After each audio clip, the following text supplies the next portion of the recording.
துணை முதல்வரும் விளையாட்டுத்துறை அமைச்சருமான உதயநிதி ஸ்டாலினை அழைத்து முதல்வர் மு.க.ஸ்டாலின் திடீர் உத்தரவு பிறப்பித்திருக்கிறார். இது பற்றி ஜெம் தொலைக்காட்சி வழங்கும் சிறப்பு செய்தியை பார்க்கலாம்.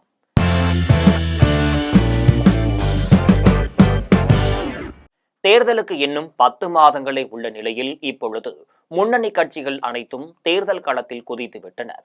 அனைவரும் ஓரணியில் திரள்வோம், மக்களை காப்போம், தமிழகத்தை மீட்போம் என அதிமுக பொதுச் செயலாளர் எடப்பாடி பழனிசாமியும் இப்போதே தேர்தல் பிரச்சாரத்தில் குதித்திருக்கிறார். இந்த சூழ்நிலையில்தான் முதல்வர் மு.க.ஸ்டாலின் அவர்கள் உதயநிதி ஸ்டாலினை அழைத்து அரை மணி நேரம் உரையாடியிருக்கிறார்.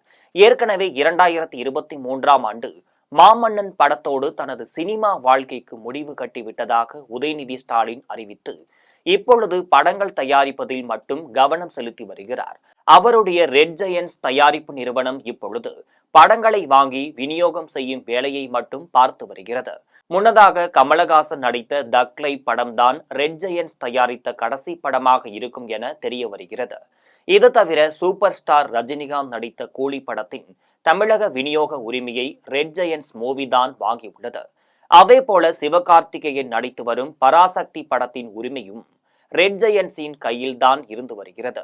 இந்த நிலையில்தான் உதயநிதி ஸ்டாலினை அழைத்து தேர்தல் நெருங்கிவிட்டதால் முற்றிலும் சினிமாவில் இருந்து விலகி இருக்குமாறு உத்தரவிட்டிருக்கிறார் முதல்வர் அவர்கள்.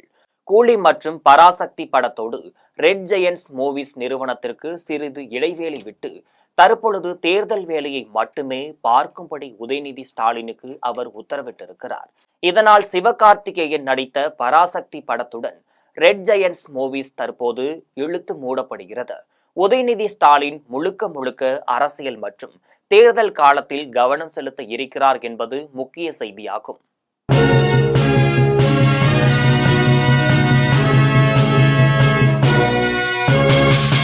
உடனுக்குடன் அப்டேட் தெரிந்து கொள்ள ஜெம் டிவி தமிழ் ஆப்பை இன்ஸ்டால் செய்யவும்.